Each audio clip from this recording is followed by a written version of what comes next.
ঈদ মোবারক। এই পবিত্র ঈদুল ফিতরের শুভেচ্ছা জ্ঞাপন করছি, পাশাপাশি নিবেদন করছি তাহিয়াতুল ইসলাম, আসসালামু আলাইকুম ওয়া রাহমাতুল্লাহি ওয়া বারাকাতুহু। প্রাণ প্রিয় সিরাজগঞ্জবাসী, আপনারা সকলে কেমন আছেন? আমাদেরকে ভালো রেখেছেন কে? পৃথিবীতে কেউ ভালো রাখতে পারে না একজন রব ছাড়া। আওয়াজকে উঁচু করে বলেন তো সেই রবের নাম কি? সে আল্লাহর জন্য নিবেদিত কণ্ঠকে উজাড় করি, কালিমাতুশ শুকর আদা করি, মস্তক অবনত চিত্তে একটা বার পড়েন আলহামদুলিল্লাহ।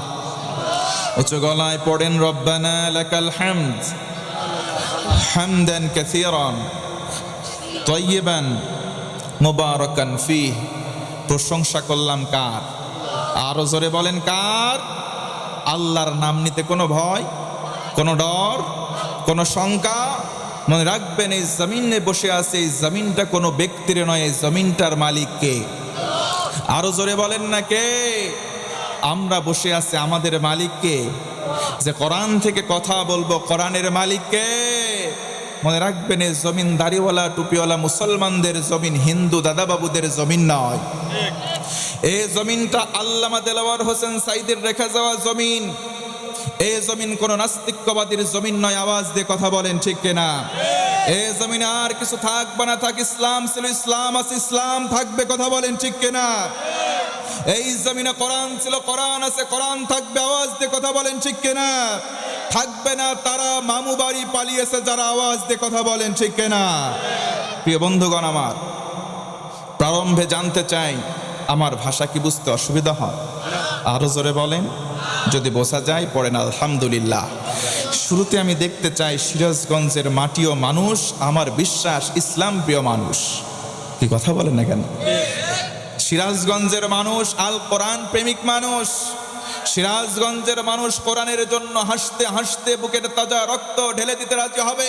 বামপন্থী আর রামপন্থীর কাছে মাথা নত করবে না, কথা বলেন ঠিক কিনা? কোরআনের জন্য কারা কারা নিজের জীবন নিবেদিত করতে রাজি আছেন? প্রারম্ভে দুটো হাত তুলে তাকবীর দিয়ে আমার আল্লাহকে দেখিয়ে দেন।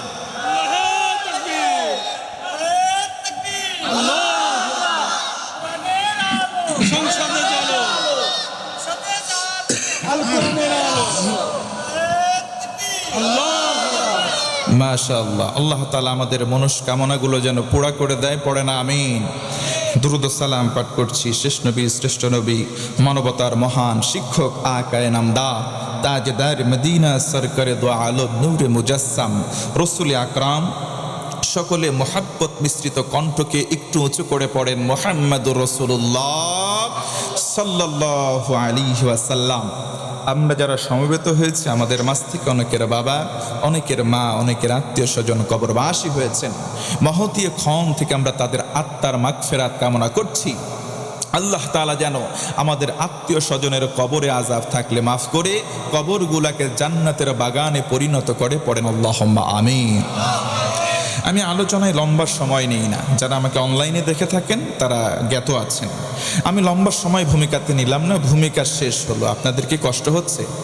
আমি যদি আপনাদের খেদমতে 1 ঘন্টা সময় চাই, আমাকে দেওয়া যাবে কি ভাই? যাবে, যাবে ইনশাআল্লাহ। আমার ডানে একটা, বামে একটা, right side and left side, 2টা মাহফিল হচ্ছে। আমরা মাঝখানে আছি, তো 2টা মাহফিল 2 দিকে হোক, আমাদের মাহফিলটাও যাতে কোনো রকম কমতি না হয়। আমরা যেই কয়জনই আছি, আমরা একটু মনোনিবেশ করবো তো ইনশাআল্লাহ। আমি জানতে চাচ্ছি, আমরা যে কিতাব থেকে কথা বলি আর শুনি, এই যে আমার হাতে সেই মহাগ্রন্থ আল কোরআন রয়েছে, তবু আমি আপনাদের কণ্ঠ থেকে শুনতে চাই, এই কিতাবটার নাম কি? সবাই বলেন না। কোরআন বললে সওয়াব আছে না গোনা? কোরআন, এই শব্দটা কোরআনের, আর রহমান আল্লামাল কোরআন। কেউ যদি কোরআন থেকে একটা হরফ পড়ে, বিনিময়ে কমপক্ষে 10টা নেকি আল্লাহ লিখে দেন। তো পড়েন তো, এই কিতাবটার নাম কি? আমরা এই কিতাব থেকে কথা শুনবো ইনশাআল্লাহ। পড়েন। আল্লাহ বলেন, যালিকাল কিতাব লা রাইবা ফি হুদাল লিল মুত্তাকিন। This is the book, there is no doubt in it. It's a divine book from Almighty Allah to His Messenger Muhammad sallallahu, for the every single mankind of the world. Hadha bayanun linnas, আল্লাহ বলেন এই কিতাবটা গোটা বিশ্বে মানবতার জন্য উন্মুক্ত। জোরে বলুন সুবহানাল্লাহ। কে হিন্দু, কে মুসলিম, কে বৌদ্ধ, কে খ্রিস্টান, ডাজন্ট ম্যাটার টু অলমাইটি আল্লাহ। আল্লাহ বলেন আমি আল্লাহ দেখব না সেটা তুমি মানুষ কিনা। যদি মানুষ হও এই কোরআন তোমার জন্য বয়ান পেশ করবে। জোর গলায় আল্লাহু আকবার। সে কোরআন থেকে কথা শুনবো, কোনো অ্যালার্জি আছে নাকি? না, অ্যালার্জি যদিও থাকে আমরা একটু ডান বাম সাইড করে দিয়ে এই সময়টুকুন 1 ঘন্টা আল্লাহর জন্য নিবেদিত হব ইনশাআল্লাহ। এ পর্যায়ে আমি একটু আপনাদের কনসালটেশনটা চেক করতে চাই, এরপরে সরাসরি কোরআন থেকে কথা বলতে চাই। Married person of the house, আমি দেখতে চাই বিয়ে করেছেন যারা যারা এখানে আছেন নিশ্চিতভাবে তারা। And second, unmarried person of the house, অবিবাহিত অনেক জেনজি যুবকরা আছে। আই উইল কম্পেয়ার, আমি দেখতে চাই বুড়াদের আওয়াজ বেশি হয় নাকি যুবকদের আওয়াজ বেশি হয়। পরীক্ষা দেওয়া যাবে কি ভাই? আমি বলবো লিল্লাহে তাকবীর। প্রথমে বিবাহিত যারা তারা বলবেন আল্লাহু আকবার। সেকেন্ড টাইম আমি যখন বলবো লিল্লাহে তাকবীর, জেনজি যারা তারা বলবে আল্লাহু আকবার। I will compare who are the best. আমি দেখতে চাই কাদের আওয়াজটা উঁচু হয়। কষ্ট হবে কি ভাই? তো বিয়ে করেছেন যারা যারা প্রস্তুতি নেন তারা ওদেরকে হারানো যাবে তো? কথা বলেন না কেন? আমিও আছি আপনাদের দলে, আমি মেহমান আপনারা মেজবান। বিবাহিতরা যদি হেরে যান আজকের প্রধান বক্তা হেরে যাবে, তো মেহমানকে হারানো কি সমীচীন হবে? না। এজন্য আমরা ওদেরকে হারানোর নিমিত্তে একবার আওয়াজকে বুলন্দ করে লিল্লাহে তাকবীর।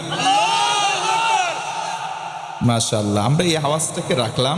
এবার জেনজি যারা, unmarried person of the house, অবিবাহিত যারা, এই সমাজের সব চাইতে অভাগা তারা। কথা বলেন ঠিক কিনা? শীত চলে গেছে, গরম চৈত্র মাস চলে। দাদা বলে গেছে শীতের মধ্যে বিয়ে করার নাকি অনেক মজা, শীত গম অলরেডি চলে গিয়েছে। তার মানে যাদের বিয়ে হয় নাই তাদের কপাল পোড়া। না, কথা না বললে ওয়াজ হবে না ভাই।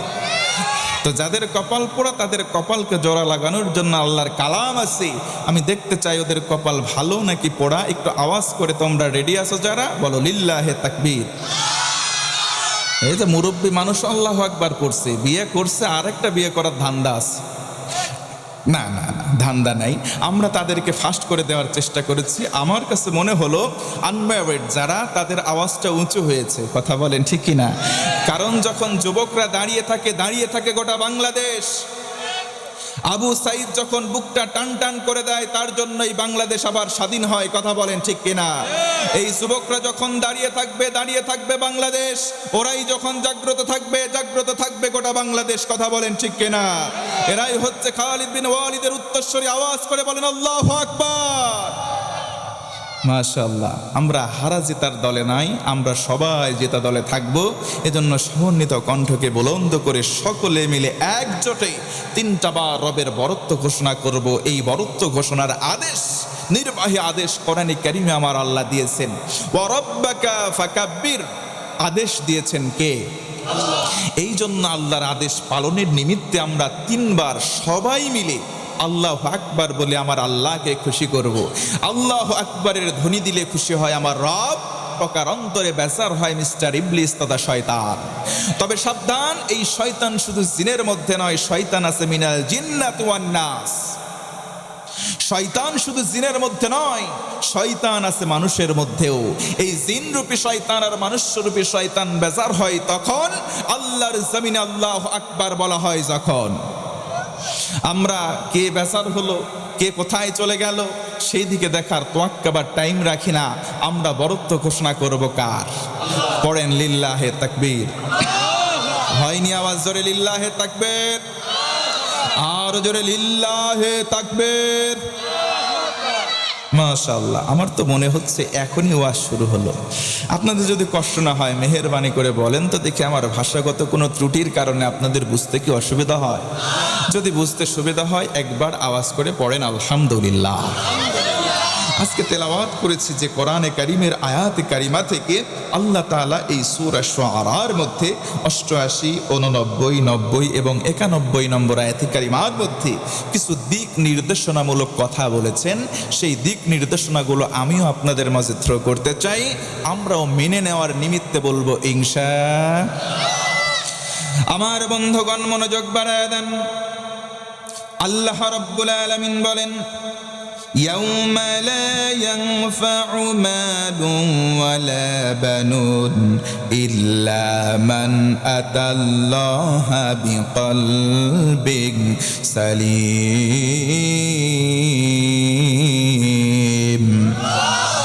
আমার আল্লাহ ডেকে ডেকে বলেন, ও গোলাম, কিয়ামতের দিন আসবে, এমন একটা দিন, ওই দিনে তোমার সন্তান, তোমার সম্পদ তোমার কোনো কাজে আসবে না। বলেন আল্লাহু আকবার।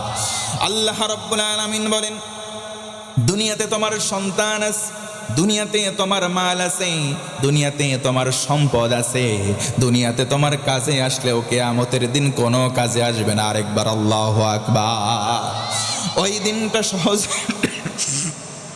ওই দিনটা সহজ কোনো দিন নয়, ওই দিনটা কঠিন দিন। ও মুসলমান, বুঝে থাকলে বলেন তো, কিয়ামতের দিনটা সহজ নাকি কঠিন? এই যে আমাদের মাঝ থেকে রমজান বিদায় নিয়ে চলে গেল, এই রমজান থেকে আমরা পরকালীন পাতেহের জন্য কি কি জমা করলাম, একটু আওয়াজ করে বলেন তো, সেগুলো জানার দরকার আছে না নাই? আজকে আমি আলোচনার মধ্যে ফুটিয়ে তোলার চেষ্টা করব। পরকালীন পাতেহের জন্য আমার আল্লাহ বললেন দুইটা জিনিস, 1 নম্বর সন্তান, 2 নম্বর সম্পদ কোনো কাজে লাগবে না। তাহলে কোন জিনিস আমাদের কাজে লাগবে? আল্লাহ বলে দাও।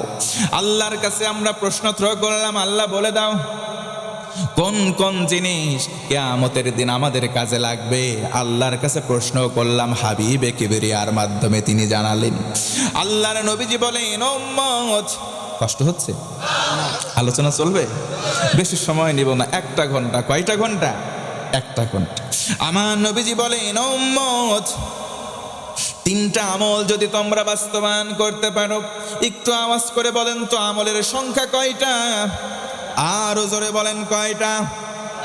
এই 3টা আমল এই রমজান আল কারিম চলে গেল, আমাদেরকে তোহফা আকারে দান করা হলো। জোরে কোন সুবহানাল্লাহ। 1 নম্বর রমজান আমাদেরকে কি তোহফা দিল আমরা জানবো। 1 নম্বর এই রমজান আমাদেরকে তোহফা বা হাদিয়া যেটা দিল, সেটার নাম হলো সিয়াম, যেটাকে আমরা রোজা বলি। পড়েন সুবহানাল্লাহ। এই যে রোজার মাস আমাদেরকে 3টা তোহফা বা হাদিয়া দিয়ে গেল। আজকে আলোচনার মধ্যে বেশি নয়, মাত্র 3টা পয়েন্টের উপরে আলোকপাত করব ইনশাআল্লাহ। আমি খুবই ব্যথিত হচ্ছি এই কারণে যে অনেক জেনজি যুবক যুবতীরা আশেপাশে আছে, কিন্তু মাহফিলে এসে বসছে না। কারণ কি?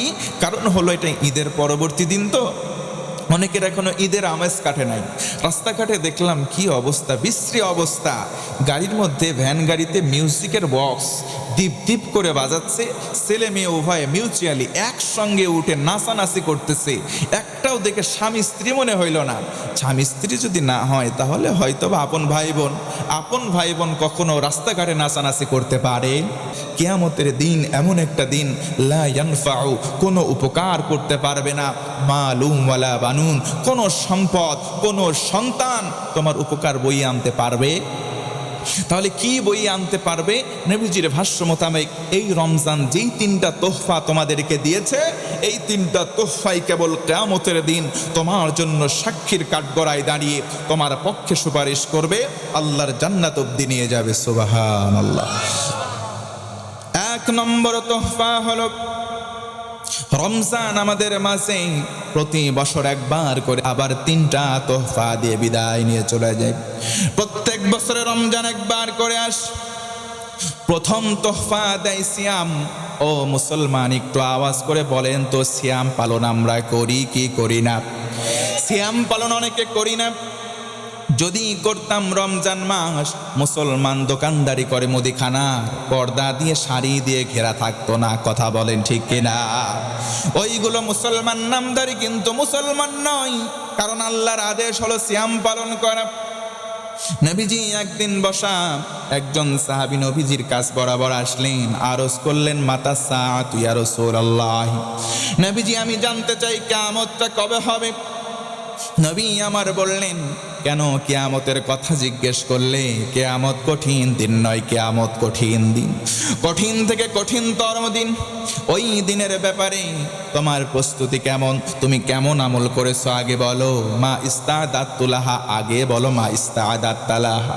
তোমার প্রস্তুতি কেমন, তোমার আমল কেমন আগে বলো। সাহাবী বললেন, ইয়া রাসূলুল্লাহ, কিয়ামতের জন্য তেমন কোনো প্রস্তুতি, তেমন কোনো প্রিপারেশন, তেমন কোনো আমল নাই। নবীজি আবার বললেন, ও উম্মত, ও আমার সাহাবী, কিয়ামত সহজ দিন নয়, কিয়ামত হলো বড্ড কঠিন দিন। আওয়াজ করে কথা বলেন ঠিক কিনা?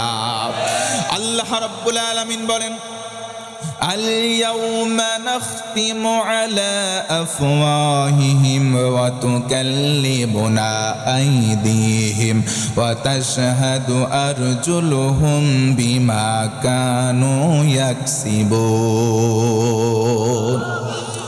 আমার আল্লাহ বলেন, ও গোলাম, কিয়ামতের দিন তোমার ঠোঁটের মধ্যে সেলাই করে দেওয়া হবে, মোহর মেরে দেওয়া হবে। তোমার পক্ষে বিপক্ষে দুটো হাতের জবান খুলে যাবে, কথা বলবে। তোমার দুটো পা সেদিন কিয়ামতের দিন আল্লাহর কাছে সব বিষয়ে সাক্ষী দিয়ে দেবে। ওই দিনটা সহজ কোনো দিন নয়, কঠিন দিন। ও মুসলমান, আওয়াজ করে বলেন আল্লাহু আকবার। يوم يفر المرء من أخيه وأمه وأبيه وصاحبته وبنيه। আমার আল্লাহ কোরআনে কারীমের মধ্যে ভিন্ন আয়াতে বলেন, সেদিন আপন ভাই তার ভাইকে দেখে পালাবে, আবার সেদিন সন্তান তার বাবা মাকে দেখে পালাবে, স্বামী তার স্ত্রীকে দেখে পালাবে। আল্লাহ বলেন, সবাই সবাইকে দেখে পালাবে। ও মুসলমান, আমি জানতে চাই, বলেন তো দিনটা সহজ নাকি কঠিন? মুফাসসিরিনে কেরাম বলেন, একজন মা জান্নাতি, একজন সন্তান জাহান্নামী। মাত্র একটা নেকির বড্ড অভাব ছিল, এই কারণে সন্তান মাকে দেখবে, কাছাকাছি গিয়ে বলবে, মা, একটা নেকির কারণে আজকে আমি জাহান্নামে গেলাম, তুমি না আমার গর্ভধারিণী মা। ও মা, আজকের দিনে যদি একটা নেকি আমারে দাও, আমিও জান্নাতে যেতে পারবো। মা সেদিন ডেকে ডেকে বলবে, কে আপনি? আপনাকে তো আমি চিনতে পারলাম না। দুনিয়ার জীবনে সন্তান, এটা তো স্বপ্নের মতো। দুনিয়ার জীবনে আমার তো বিয়ে হয় নাই। আল্লাহু আকবার। অথচ ওয়াহানান আলা ওয়াহান, আমার আল্লাহ বলেন, একটা মা তার সন্তানকে গর্ভে ধারণ করে কষ্টের পরে কষ্ট স্বীকার করে, কথা বলেন ঠিক কিনা? মায়ের কান্দন যাবজ্জীবন, 2-4 মাস বনের কান্দন রে, ওরে ঘরের পরিবারের কান্দন 2-4 দিন পর থাকে না। গর্ভধারিণী মা, জনম দুঃখিনী মা, কপাল পোড়াহায় আমার জন্মদাত্রী মা। কিয়ামতের দিন মা ভুলে যাবে। কিয়ামতের দিন সহধর্মিণী, আমার আপনার স্ত্রী আমাদেরকে ভুলে যাবে। ও মুসলমান, বলেন তো সেই দিনটা সহজ নাকি কঠিন? নবীজি আমার বললেন, সাহাবী আগে বলো, মা ইস্তাদাতালাহা। কিয়ামতের দিন, ওই দিনের ব্যাপারে তোমার প্রস্তুতি, তোমার আমল কেমন, আগে আমার কাছে এক্সপ্লেইন করো, ব্যক্ত করো। সাহাবী বললেন, লা ইস্তাদাতুলাহা ইয়া রাসূলুল্লাহ, তেমন কোনো প্রস্তুতি নিতে পারি নাই, তেমন কোনো আমলের ঝুলি ভারী নাই। তবে আমি নামাজ পড়তে পারি নাই, ওয়ালা মিন সাওমিন, সিয়াম পালন করি নাই, ওয়ালা মিন সাদাকাতিন ইয়া রাসূলুল্লাহ, তেমন দান করতে পারি নাই। কিন্তু আমি একটা আমল করতে ছাড়ি নাই। নবীজি বললেন, কোন সেই আমল? সাহাবী বললেন, ইয়া রাসূলুল্লাহ, ইন্নী উহিব্বুল্লাহ ওয়া রাসূলাহু, আমি আমার কলিজার চাইতে বেশি আল্লাহ এবং রাসূল আপনাকে মহব্বত করি। জোরে বলুন সুবহানাল্লাহ। নবীজি বললেন, আর কোনো টেনশন নাই, আর কোনো ভয় নাই। দুনিয়াতে যার সাথে যার মহব্বত, তার সাথেই তার কিয়ামত, হাসর নাসর এবং জান্নাত অথবা জাহান্নাম। আল্লাহু আকবার। এই রমজান আমাদেরকে 3টা তোহফা দেয়, আছে না নাই? এই রমজান মাসে 30টা দিন আমরা সিয়াম পালন করি। একদিন কিংবা যদি একদিন আগে কিংবা পরে যদি চাঁদ ওঠে, আমরা 29টা অথবা 30টা সিয়াম পালন করি। এটা ফরজ, কথা বলেন ঠিক কিনা? কিন্তু অনেক মানুষ এই ফরজ সিয়াম পালন করে না। হাদিসে কুদসি আমার আল্লাহ বলেন, রাসূলকে মাধ্যম করে বলেন, আস-সাওমু লি ওয়া আনা আজিসি বিহি, সিয়ামটা আমি আল্লাহর, এর পুরস্কার আমি আল্লাহ নিজেই দেব। সুবহানাল্লাহ। কোন আমলের ব্যাপারে আল্লাহ বলেন না এটা আমার, নামাজের ব্যাপারে বলেন নাই নামাজ আমার, রোজার ব্যাপারে শুধুমাত্র বলেন এই রোজা হলো আমি আল্লাহ, আর আমি আল্লাহর পুরস্কার নিজের হস্ত দিয়ে দেব। জোরে বলুন সুবহানাল্লাহ। এই যে আমরা শাওয়াল মাসে পদার্পণ করলাম, আজকে হলো শাওয়াল মাসের 2 তারিখ। ও মুসলমান, গভীর মনোযোগ বাড়ান। নবীজি আমার বলেন, নবীজির কোনো কথা নিজের মন গড়া নয়, নবীর কথাগুলো কার? ওয়ামা ينطق عن الهوى إن هو إلا وحي يوحى। আল্লাহর নবী কোনো মন গড়া কথা বলেন না, যেইটা ওহী করা হয় সেইটাই বলেন। নবীজি আমার বলেন, উম্মত, কেউ যদি রমজান মাসের ফরজ রোজাগুলো পালনের পর শাওয়াল মাসে 6টা রোজা পালন করে, ও মুসলমান আওয়াজ করে বলেন তো কয়টা রোজা? আমার নবীজি বলেন, কেউ যদি রমজানের 30টা রোজার পালনের পরে 6টা রোজা শাওয়াল মাসে পালন করে, সারা বছর রোজা রাখলে যেই সওয়াব হয় সমপরিমাণ সওয়াব আমার আল্লাহ খুশি হয়ে ওই বান্দা বান্দির আমল নামায় লিখে দেয়। খুশি নাকি বেজার? পালন করব তো আমরা ইনশাআল্লাহ। আমার মা বোনেরা গভীর মনোযোগ বাড়ান।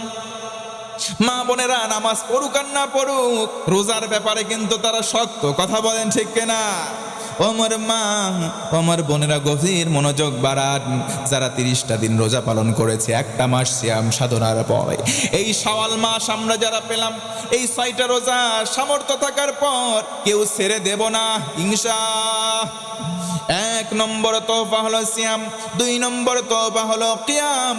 কিয়াম মানে নামাজ। ও মুসলমান, বলেন তো দেখি দৈনন্দিন জীবনে আমরা নামাজ পড়ব কয় ওয়াক্ত?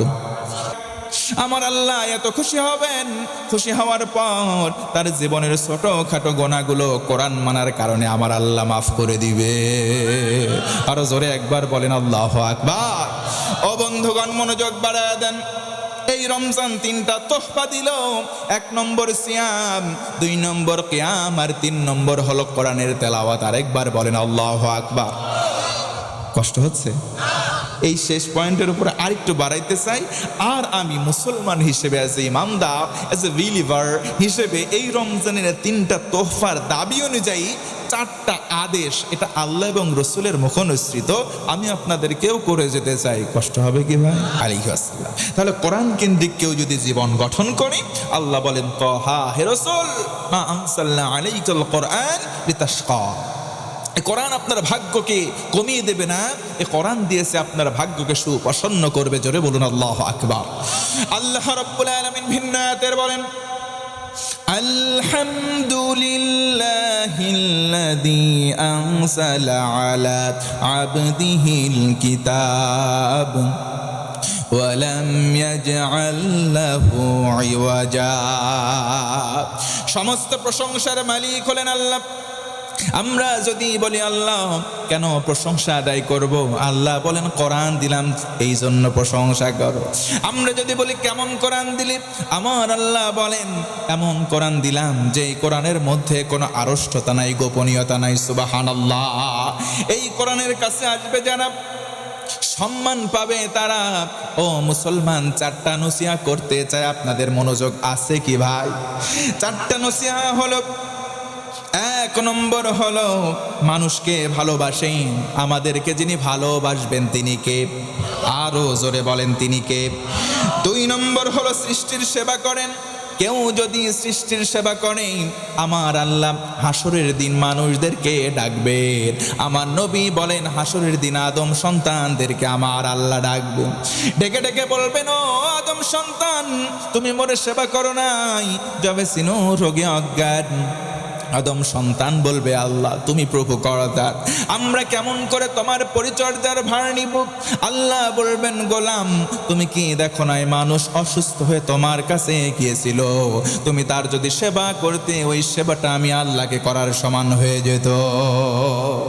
তোমার কাছে একজন সায়েল হয়েছিল, হাত পেতে, তুমি যদি তাকে দিতা, ওই দেওয়াটা তাকে হতো না, দেওয়াটা সরাসরি আল্লাহকে দেওয়ার সমান হয়ে যেত। সুবহানাল্লাহ।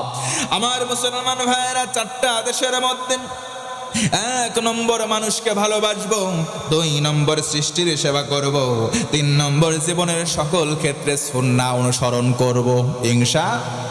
মান আহাব্বা সুন্নতি ফাকাদ আহাব্বানি, রাসূল বলেন যেই ব্যক্তি আমার সুন্নতকে ভালোবাসবে সে যেন আমি রাসূলকে ভালোবাসলো, আর যেই ব্যক্তি আমার রাসূলকে ভালোবাসলো, রাসূল আমার বলেন সেই ব্যক্তি আর আমি জান্নাতে পাশাপাশি 2টা আঙ্গুলের মতো থাকবো। জোরে বলুন সুবহানাল্লাহ। এই জন্য 4টা নসিহার 3টা হচ্ছে সুন্নাহ অনুসরণ করব। 4 নম্বর হলো বেশি বেশি পবিত্র থাকার চেষ্টা করব, কারণ নবী আমার বলেন, উম্মতেরা শোনো, আত-তুহুরু শাতরুল ঈমান, রাসূল আমার বলেন পবিত্রতা হলো ঈমানের অঙ্গ। অন্য হাদিসের মধ্যে নবীজি আমার বলেন পবিত্রতা হলো ঈমানের অর্ধেক। জোর গলায় আল্লাহু আকবার। এই জন্য পুত পবিত্র থাকার চেষ্টা করব ইনশাআল্লাহ। নবীজি একদিন বসে আছেন, কিছু সাহাবায়ে কেরাম সামনে বসা। নবীজি আমার বললেন, আমার পরবর্তী উম্মতদেরকে আমার দেখতে বড্ড ইচ্ছা জাগে। সুবহানাল্লাহ পড়বেন না? আমার ভাইদেরকে দেখতে ইচ্ছা হয়, পরবর্তী উম্মতদেরকে। একজন সাহাবী দাঁড়ালেন, বললেন, ইয়া রাসূলুল্লাহ, ইয়া নবী আল্লাহ, আমরা তো আপনার সামনে বসে আছি, আমরা কি সেই আশা পূরণ করতে ব্যর্থ? আমরা কি আপনার ভাই না? নবীজি বললেন, লা বাল আনতুম আসহাবী, তোমরা তো আমার সাহাবী। সুবহানাল্লাহ পড়েন। তাহলে আমার ভাই, আমার যার জন্য দিল পড়ে, তারা কারা? পরবর্তী সময় আসবে, কিয়ামতের আগ মুহূর্তে আমি নবীও তাদেরকে দেখব না, তারাও আমাকে দেখবে না। না দেখে যারা আমার প্রতি ঈমান আনবে তাদেরকে আমার দেখার জন্য দিল পড়ে। জোরে কোন সুবহানাল্লাহ। এই কথা শোনার পরে সাহাবীরা বললেন, ইয়া রাসূলুল্লাহ, কিয়ামতের দিন যখন তাদেরকে দেখবেন আপনি কেমন করে চিনবেন? আপনি তো দুনিয়ায় তাদেরকে দেখেন নাই, তারাও আপনাকে কোনোদিন দেখে নাই। এই সময় নবীজি আমার মুস্কি হাসলেন, ডেকে বলেন, সাহাবীরা, দুনিয়ায় আমি তাদেরকে দেখে নাই, তারাও আমাকে দেখে নাই, কিন্তু সহজে কিয়ামতের দিন আমি চিনে নেব। সুবহানাল্লাহ। কোন কারণে, কেমন করে চিনবেন আমরা জানতে চাই। নবী আমার বললেন, ও সাহাবীরা, তোমরা কি দেখো না অনেকগুলো কালো রঙের যদি উট থাকে, কয়েকটার কপাল যদি সাদা থাকে, কেমনে তাদেরকে চিনে বাছাই করা সম্ভব? তেমনি ভাবে আমার উম্মত তাদেরকে বাছাই করব। কুরআন মুহাজ্জালিনা মিন আসারিল উযু, দুনিয়াতে যারা ওযু করেছে সুন্দরভাবে, এই ওযুর স্থান যেমন 2টা হাত, তার মুখমণ্ডল, তার মাথা এবং 2টা পা কিয়ামতের দিন রেডিয়াম লাইটের মতো জলজল শুভ্র আকার ধারণ করবে, এমন ভাবে তুরুক তুরুক করে এই যে সাদা আকারের মতো লাইটের মতো জ্বলবে। আমি রাসূল দেখব, চিনে নেব, এরা আমার উম্মত, হাত চেপে ধরে সুপারিশ করে সঙ্গে নিয়ে জান্নাতে চলে যাব। এই জন্য বেশি বেশি ওযু করব তো ইনশাআল্লাহ। আমার মা, আমার বোনেরা, গভীর মনোযোগ বাড়ায় দেন। আপনাদের খেদমতে বলতে চাই, নামাজ অনেকে পড়ে না কিন্তু রোজা ছাড়ে না, আছে না নাই? আপনি নামাজও পড়বেন, রোজাও করবেন। অনেকে নফল রোজা করে, ফরজ রোজার পাশে যায় না। আবার অনেকে ইফতার করে, সাহারি করে না, সাহারি করে না, ইফতার করে না, লাগাতার 2 দিন রোজা রাখতে পারে এমন মহিলাও 2-1টা আছে। কথা বলেন ঠিক কিনা? কিন্তু এমন রোজার দাম নাই। আপনি রোজা রাখবেন আল্লাহর খুশির জন্য, এই জন্য ফরজটা আগে, তারপরে সুন্নাহ এবং নফল। কথা বলেন ঠিক কিনা? আগে আপনি চাকরি ঠিক করেন, তারপরে বোনাস পাবেন। ও মুসলমান, এই জন্য আমরা আপনাদের কাছে উদাত্ত আহ্বান জানাই, যারাই তাআইলাল্লাহ। তিরমিজির একটা হাদিস দিয়ে শেষ করব। নবী আমার বলেন, মান ক্বালা বিহি, যে কথা বলে তারা সত্যবাদী। সুবহানাল্লাহ। মান হাকামা বিহি আদালা, কোরআন দিয়ে যারা বিচার করে তারা হলো সত্য বিচারক, তারা হলো ন্যায় বিচারক। জোরে পড়েন সুবহানাল্লাহ।